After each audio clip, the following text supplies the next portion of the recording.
ñu jeexale xabaar yi ci jàmmaarloo yu dox ci diggante Israël ak Hamas ak ay waxtaan yoo xam ne jamono ji tàmbali nañu ko ca Égypte ngir wut jàmm rawatina ci wàccaay gi ñu waajal nag shahru Ramadan muy weeru koor gi mu nar a tar lool te dañu tàmbaliwaat nag di waxtaan ndax kat ñoom waa Israël moom dañoo xëppoon ne port barrage bu Rafah sax bu koor gi tàmbalee la ñu koy attaqué donte waa Égypte moom dañoo daal tegoon dañu ko opposé woon ak waa États-Unis terewul nag waa Israël ñu koy bëgg ba léegi waaye waxtaan jamono ji mi ngi am ci njàppandalu Égypte ak États-Unis ak Qatar am na délégation bu Hamas bu dem ca Égypte ngir waxtaan ñaari wàll yi nag ku nekk teg nga ay conditions Israël ñoom nangu nañu conditions yii mooy ñu amelaat ay échange prisonniers maanaam amal benn trêve bu toll ci 6 jàpp 7 semaines benn ngoog waaye nag condition bi mooy waa Hamas dañuy bàyyi ay prisonniers ci ñi ñu téye Israël bàyyi ci ñi téye Israël nag loolu yi moom d'accord na ci naam waaye nag signé gu ko am na ci ay réserve yi njëkk mooy daa bëgg a xam exactement jamono ji ñaata otage moo nekk ci loxoy waa Hamas loolu mooy seen condition ñoom d'accord nañu Hamas nag ñoom la ñu posé mooy premièrement mooy dañoo bëgg attaque d'accord buy am d'accord définitif lay doon première ngoog maanaam daal ñu d'accord définitivement cessez-le-feu buy am boo xam ne xeex du amaat benn ngoog ñaareel bi tam waa Hamas la ñu wax mooy camion aide humanitaire yi dugg ci réew ma dañu koy bàyyi chaque jour gàtt 100 ba 400 camions di dugg ca réew ma ngir dimbali askan wi nga xam ne fi ne nii xiif a ngi leen di bëgg a faat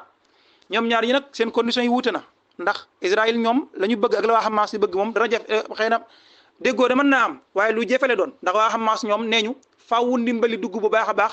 te mooy bisu set ay camion di dugg ca biir bande de Gaza lu toll ci 300 ba jàpp 400 bis bu set mu dugg foofee ngir askan mën a jotaat seen bopp ci wàllum dund ñaareel bi itam bu ñuy dakkal xeex bi day nekk cessez-le-feu boo xam ne daal bu jeex xeex bi day jeex tàkk du ñu jàmmaarloo waat Israël nag ñoom gisuñu loolu 6 jàpp wala bokk 4 jàpp 5 6 semaines la ñu proposé ak ay échange de prisonniers waaye nag laataa ñoo signé bëgg nañoo xam prisonniers yi ñaata la ñu toll fi mu ne nii ci loxoy waa Hamas nag ñoom neewoon nañu prisonniers yi ñu baree bari faatu woon nañ ci ndax ci la ma mujjee xam da ci ab lim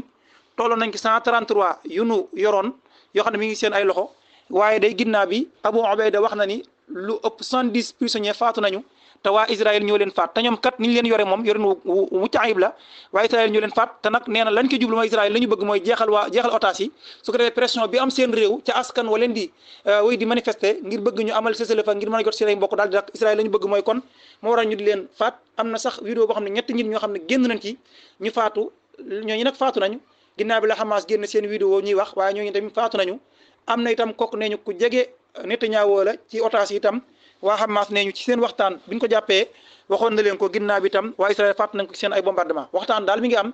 waaye déggoo daal moom xam naa ne bu dee day niru waxtaanu ñaari tëx déggoo gi nañ ko jafe lool terewul nag tout est possible ñu ngi koy suivre di leen ko bàyyiloo xel laataa loolu moom waa Hamas boog bande de Gaza askan waa ngay dee ci ay bombardement xiif gu taratar goo xam ne am na fa adduna bi daal di jël ay avion dem di leen tiim di leen sànni ay dund ngir ne yaay dañ leen di taxawu te lii am yëpp buñ taxawoon nañu waroon taxawee li dakk